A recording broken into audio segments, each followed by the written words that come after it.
taiti zvimwe mademolitions ndeHarare chete tazoona kuti aiwa asvika chero kwamurombedzi kwazvimba. Inguva inorwadza zvikuru for mhuri dzaputsirwa misha. Imi nyaya yacho yakaoma. Welcome back to channel. Please don't forget to like and subscribe. Kune vanoziva vari kuti over 60 years vanhu vachigara pamisha yavo iyi, pakatovigwa hama dzavo, vakatokurisira vana vavo ipapo. Then all of a sudden someone came akati ari kuda kuisa chikoro. Ibvai. Nyaya inorwadza ndeyekuti vanga vasina kwavapiwa. Misha iyi yangopwanyiwa. Haisi misha yazvino. Misha yemadzinza hakuzi kuti vanze relocate aiwa. Kungopwanya chete vasina kwekuenda. It hurts. Zviisei mutsoka dzababa vapwanyirwa musha. Not kuti wavakatenga, but wavakarerwa vakasiwa nevabereki vavo vari ipapo. Imika inyaya inorwadza. So masabhuku deals, vanhu vanga vachiti maybe masabhuku deals, it is upon every citizen kuti comply with the regulations governing land acquisition, construction, environmental protection, and rural and urban development. No individual should assume that they can simply occupy a piece of land and construct a house wherever they choose without first obtaining the necessary approvals from the relevant authorities. Ma citizen vanofanira kuita futi due diligence vachida kunzwisisa kuti ari responsible neland iyi ndiye here watiri kutenga kwaari before purchasing a stand for farming or usati watanga construction. Owners should be verified. Allocation and planning should be approved by relevant authorities. So that being said, maybe it only applies kune vanga vari kuHarare kuti maybe maland barons akatovabira uye akavanyepera akavapa mapepa ekuti procedures anga atoitwa iwo asina. But in this case apa guys, vaita mhosva yei ava.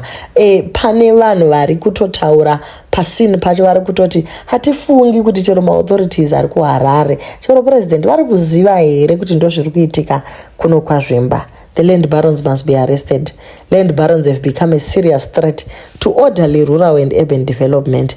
They often take advantage of the desperation of our own people seeking money by selling land without proper authority and documentation.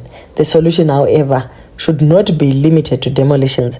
There is need for a comprehensive approach that combines strict enforcement with increased availability of properly planned residential stands, affordable housing program, transparent land allocation system, and accessible information to the public. The rights and welfare of ordinary citizens must be protected. But that protection should be accompanied by a clear expectation that residents comply with this law. Zvoba zvaita easy because chimwe chacho unongotenga wotongonotenga land kwasabhuku wotonowa mwachidevelop wotofunga kuti zvese zviri right wotodevelopawo. Next thing wakuzoti aiwa mapastures, you guys are not supposed to build here but tori mapastures. Yes, it is justified kuti mombe dzevanhu vanenge vane maold stands vachadyisira kupi mombe dzavo. Yes, it is justified wechokwadi, but pazvairegwa zvichitengesewa masabhuku acho achitotengesa land inonzi ndeye mapastures, vanhu vainyararirei kusvikira last minute dzimba dzamira. Alright, kana dzimba dzamira tadiita regularizer kana kuti vapei penalty vanhu vabhadhara instead of kurigira dzimba dzese pasi guys. Now think of it. Pane team diaspora rakatenga chero dzimba kumasabhuku. They want to come back and stay mudzimba dzavo. Vanhu vatopedza kuvaka.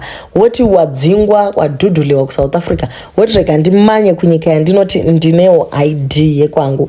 Wosvika kuya kunzi aiwa imba yako iri wetland. Hatidi dzimba dzakadai dzotobvisiwawo.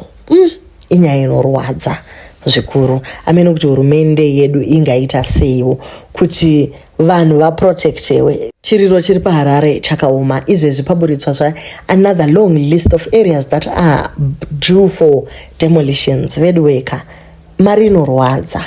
Vanhu vasina mabasa vachingwafa vovaka mozouya mupaza. Zvinodawo here vedwe. Inga zvakaoma. Thank you guys so much for watching. Please don't forget to like, share and subscribe.